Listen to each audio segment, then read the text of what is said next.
Hello दोस्तों, तो आज हम सभी लोग एटमॉस्फेरिक लेयर्स और दोस्तों हम लोग एटमॉस्फेयर के बारे में बात करेंगे। तो दोस्तों एटमॉस्फेरिक लेयर्स के बारे में बात करने से पहले हम लोग समझ लेते हैं कि आखिरकार ये एटमॉस्फेयर क्या होता है। दोस्तों जैसे हम लोग मान लेते हैं कि हमारी ये अर्थ दी गई है। अब दोस्तों हमें एक बात पता है कि हमारे अर्थ की चारों ओर दोस्तों एयर की जो है लेयर्स होती है, मतलब वायु की बहुत सारी परतें होती हैं। तो दोस्तों ये जो वायु की परतें होती हैं दोस्तों, हम लोग इसी को क्या बोलते हैं, इसी को एटमॉस्फेयर बोलते हैं। तो चलिए दोस्तों हम लोग समझते हैं कि एटमॉस्फेरिक लेयर्स क्या होती हैं, आगे हम लोग इस पर चर्चा करते हैं। तो दोस्तों सबसे पहले यहाँ पर जो हमारी लेयर्स दी गई हैं, हम लोग समझते हैं। जो सबसे पहली लेयर है वो दोस्तों ट्रोपोस्फेयर, दूसरी लेयर है स्ट्रेटोस्फेयर, तीसरी लेयर है मेसोस्फेयर, चौथी लेयर दोस्तों यहाँ पर इसका नाम गलत दिया गया, यहाँ पर नाम होगा दोस्तों आइनोस्फेयर, IONO दोस्तों आइनोस्फेयर, और लास्ट वाली लेयर होगा एक्सोस्फेयर। तो चलिए दोस्तों आज हम लोग बात करते हैं यहाँ पर ट्रोपोस्फेयर के बारे में। तो चलिए दोस्तों समझते हैं कि आखिरकार ट्रोपोस्फेयर क्या है। सबसे पहले दोस्तों हम लोग इसकी हाइट समझ लेते हैं। अगर हम लोग अपनी पृथ्वी से ऊपर की ओर 0 से 18 किलोमीटर तक जाते हैं तो दोस्तों यहाँ पर हमारी कौन सी लेयर पाई जाएगी, ट्रोपोस्फेयर पाई जाएगी। और दोस्तों ट्रोपोस्फेयर की कुछ खास बातें हम लोग समझते हैं।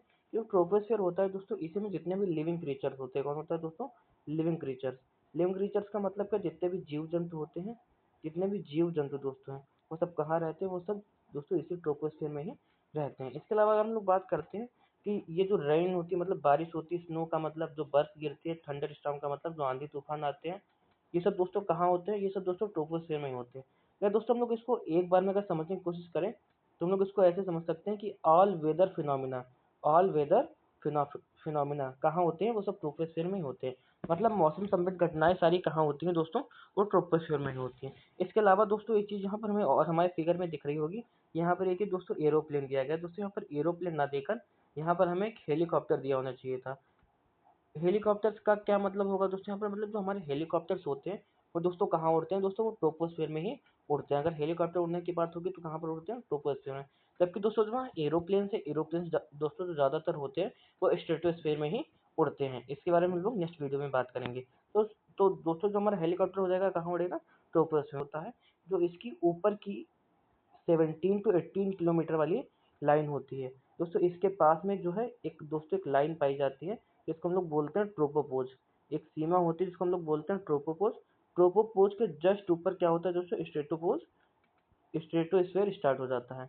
तो दोस्तों जो ट्रोपोपोज होता है, इसी के पास में एक दोस्तों हवाएं चलती है जिनका नेम होता है जेट स्ट्रीम। क्या होता है दोस्तों उसका नेम, उसका नेम होता है दोस्तों जेट स्ट्रीम। और दोस्तों ये जेट स्ट्रीम इतनी खतरनाक होती है कि इनकी स्पीड लगभग 250 किलोमीटर पर आवर तक होती है। इनकी स्पीड दोस्तों 250 किलोमीटर पर आवर तक होती हैं, और ये एरोप्लेन से बहुत सारी दुर्घटनाएं कई बार ग्रस्त करा देती हैं।